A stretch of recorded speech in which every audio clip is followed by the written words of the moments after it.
I'm Patrick Cohen, and today we will be discussing the French Revolution. Our first news story is about the Code de Napoleon. The Code de Napoleon was the French civil code that was enacted on March 21st, 1804.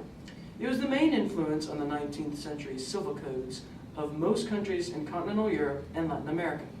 The demand for codification of laws in France had preceded the French Revolution, and the diversity of the laws that governed the French people was the main characteristics of the law of the pre-revolutionary period. During this time, marriage and family life were dominated by the Catholic Church and governed by canon law. Decrees were also used to govern the French people. However, these customary laws did not succeed in achieving national unity. After the French Revolution, codification was used significantly. Through this codification, powerful groups such as the manors and the guilds were destroyed, and the secular power of the government was suppressed.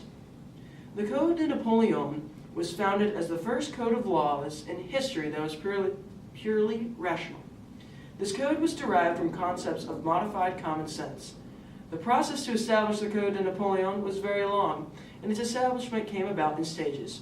First, the National Assembly adopted a unanimous resolution that stated that there should be a code of laws that can be applied throughout France on September 1st, 1791.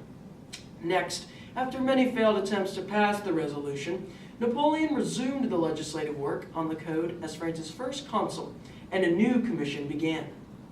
Then, the code was submitted to the newly organized Council of the State, where it was discussed extensively. Finally, through Napoleon's steadfast support, the Code of Laws became French law. The Code of Laws became known as the Code de Napoleon because of its establishment through Napoleon's completion of this important legislation. We will now hear from our AP News historian, Josephat Covarrubias, as he discusses the contents of the Napoleon Code. All right, let's do this. All right, thank you, Patrick. As you said, the Napoleonic Code was very influential. It brought several changes to the French society as a whole. It made all male citizens equal in all aspects under the government. The rights pertaining to firstborn male children terminated, including their common inheritance and overall their predominance. To clearly comprehend the code, you must first know that there were three separate books that divided the code. The first book deals with the law of persons, which stated that women must be subordinate to their fathers and husbands. It clarified that men were predominant amongst women as they owned all property, determined the fate of children, and had the favor in divorce cases.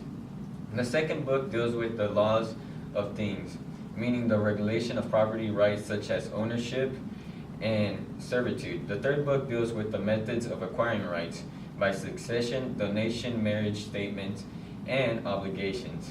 In the last chapters, the code regulates a number of legal contracts, limitations of actions, and prescriptions of rights.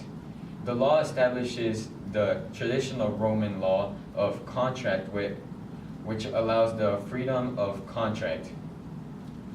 Thank you, Patrick. Reporting you from across the room, Josephat Covarrubias. Thank you, Josephat, for that detailed report. Our second news story of today deals with Napoleon's failed invasion of Russia. We will now hear from our AP News historian, Josephat Covarrubias, again, as he discusses the failed invasion of Russia and interviews Napoleon Bonaparte, the leader of France during the early 1800s and the leader of the French campaign in Russia. All right, thank you, Patrick, once again. So now we have with us Napoleon. Where'd he go? Oh, there he is. He came out short. All right, that's one scene. Thank you for joining us today, Napoleon. To start off this interview, we'd like to ask you, when did you decide to invade Russia? No, it all started out in about 1812. I controlled most of Europe, but there was this territory that got ceded to the Duchy of Poland. So Russia saw this as like a threat, so they decided they wanted to invade Poland, so it did. But I got the support of Polish nationalists to start a war, so I started a war. And about June 1812, across the river Niemen, and started marching on Moscow. Okay. Okay, Napoleon. So, what were some key victories throughout your campaign? All right, so when we first started out, it was still pretty early in the war. We won the Battle of Smolensk, and that defeated Prince Bagration. And then we moved on. We kind of beat the Russians at Borodino, but they withdrew. We lost a bunch of dudes, but Yeah, we drew. it was good, I guess. And then we moved in on Moscow.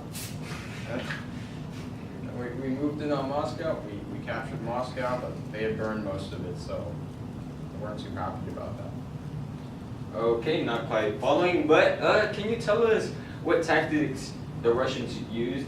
Yeah, so the Russians were pretty big on scorched earth. Can you tell us what that is? Yeah, so basically they just burn stuff behind them. So, you know, our army, like, is pretty good at living off the land and stuff, but So did it burn it with fire? yeah. Okay, so Just clarifying. yeah, they burned it with fire, and then With basically fire. you can't forage for stuff. So our army couldn't really get food. We only brought like 24 days of supplies, so it wasn't good. All right, so ultimately, Napoleon, can you tell us why the Russian invasion ended as a failure? Right. Like, so as a failure. a failure.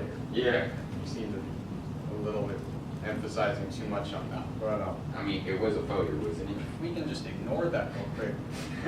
We look at the fact that the Russians burned Moscow, so we couldn't really stay there for winter. With fire? With fire.